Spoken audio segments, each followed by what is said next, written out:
March 12th, 2021. The time is 6:30 p.m. It is 8:14 on Tuesday, April 26th. It is 9:19 on Friday, June 2nd,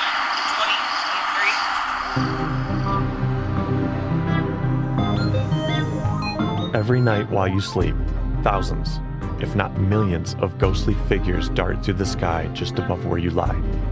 There are rose-breasted grosbeaks, sora, grasshopper sparrows, black-poll warblers, long-billed curlews. Some of them are flying just a few hundred miles.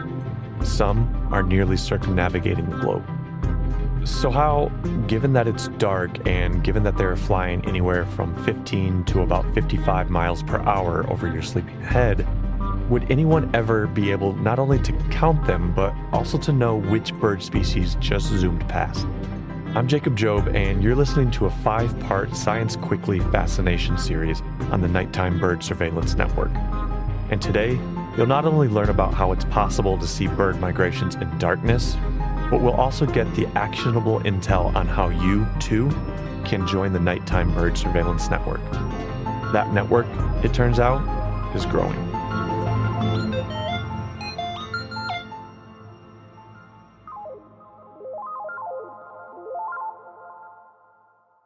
So the night calls seemed like a cool frontier, and people were finding good stuff. This is Joe. He's a member of the Nighttime Bird Surveillance Network. Joe Geikis, that's Geikis. I've been pretty active in birding for most of my life, and my day job is sort of as a health science teacher here at Penn State. Joe grew up in the heart of Pennsylvania. He says he owes his interest in birds to growing up with natural spaces surrounding him and a family who like to be outdoors. But there's one particular aspect of bird watching that is most appealing to him. I've always been interested in identifying bird sounds, and it's just been a passion of mine to learn to identify call notes and other things, which made for a natural transition. I ordered a bucket from Bill Evans and started asking friends for help with identification. By bucket, he means Bill Evans' flower pot recording station that we talked about in the previous episode. Around 6 years ago, Joe placed his first bucket on the roof of his house and hit record.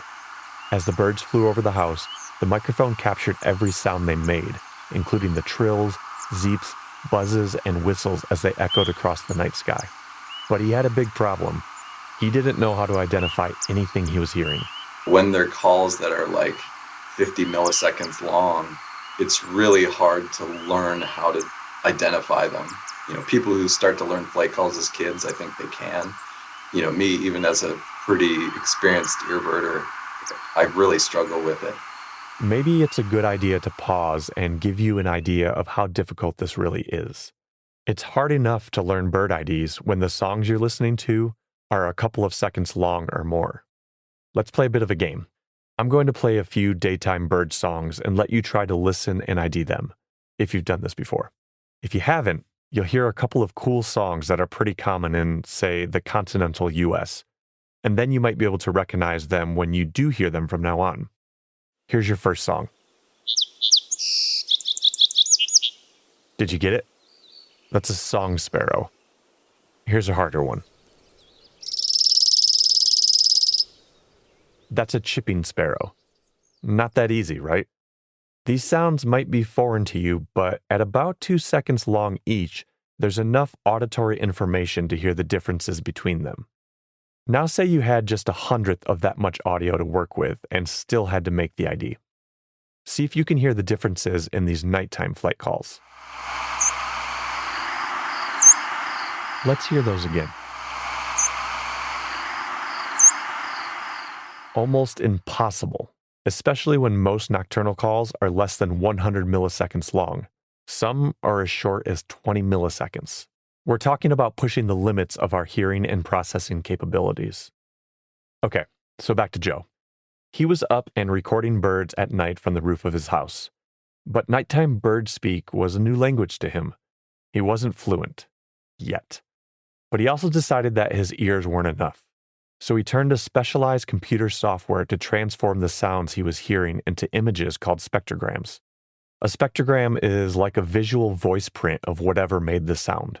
For like a clear whistled type of call, if I was to whistle to sort of go, it'll make a little line that rises and drops. And the length of it will be the length of the call. And so you get a picture of the call note. So looking at the spectrogram and being able to zoom in close on the really short ones makes a huge difference for the ability to identify. This was a game changer. It's obvious on the spectrogram. Are those notes rising? Are they falling? How high is the pitch? What's the shape of the note? Did it go up and then down? Is it polyphonic with multiple lines, or is it a pure note with just a single line? The spectrograms froze the nighttime bird calls in time. Soon, they began to take on familiar shapes. Joe likens the calls he saw on the spectrograms to notes on sheet music. He recognized shapes he was seeing over and over in the spectrograms, but he couldn't make sense of them. Joe could hear and appreciate the music, but he couldn't separate the avian instruments, so to speak. So he turned to another tool, the collective wisdom of the surveillance network. I was a social media abstainer for a solid decade, and then I got massively addicted to all parts Facebook because I was on this one group all the time. But basically, I joined because my friends told me that's where I could get answers about what bird is this, what bird is this. So I learned how to upload little bits of sound, little bits of spectrogram onto Facebook posts. And upload he did, with some early embarrassment. Like, I remember the very first recording I had, like my main call, it was in the middle of the summer. The main call that I had was a chipping sparrow, which, Bill Evans, like this expert of all this stuff, I just very naively like asking him everything. He like, that's a chipping sparrow. Despite the early hiccup, like a musician, he slowly learned to read the notes. Along the way, I went from not knowing what chipping sparrow and Swainson's thrush calls look like on the spectrogram until he learned to identify most of the calls he would hear on any given night. A composition began to form in his mind. I asked Joe how long it now takes him to identify all the calls he records in a single night. Once you've gotten over the initial learning curves and you're just in business mode, you can analyze a quiet night in 15-20 minutes. Of course, the problem is eventually spring migration kicks into high gear, and then you have like 20,000 chirps, and you have to stop for everyone and look at it carefully, maybe zoom in a little bit, maybe listen, and you start to find way more cool stuff. But if it's a busy night, just depends how busy is busy. It could take you 3-4 hours. But that effort paid off in a big way when he discovered something unexpected. I picked out an upland sandpiper call, and I'm in a forested, mountainous county of central Pennsylvania, where I think back in the 60s, that wouldn't be a surprising bird at all, but they have really declined massively in the east. And it was like the first record in the county for over a decade. So I was just like, wow, this is so amazing. It's so easy. I thought I would get them every summer all the time. I haven't since.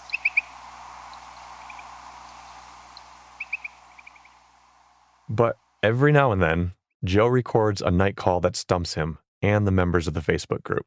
One of the things that I find the most exciting is whenever either I or other people on the group just post sounds that even people like Bill Evans and Michael O'Brien, these people who we all regard as like, the most educated on this subject in the world. And they're just like, that's such a cool recording, and we don't know.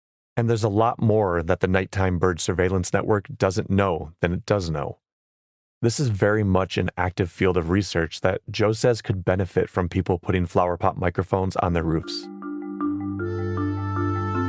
There's a lot of open questions about how birds at night use the landscape that we simply just can't answer from having 10 people recording. To be able to get conservation implications, we need a large enough sample size that it's not just random down to one weird night or one big night versus one low night at one count location can make it seem like one species was way more abundant this year or way less abundant. But when we have regular birders all across the country, thousands of us recording every night, we're going to be able to start getting a representative sample of the population of birds in flight on the northbound migration, on the southbound migration year after year. If we can just get the people who are just at their house for a very low electricity burden, we can monitor really accurately. Just having a big array of many people monitoring, I think is going to be a big help.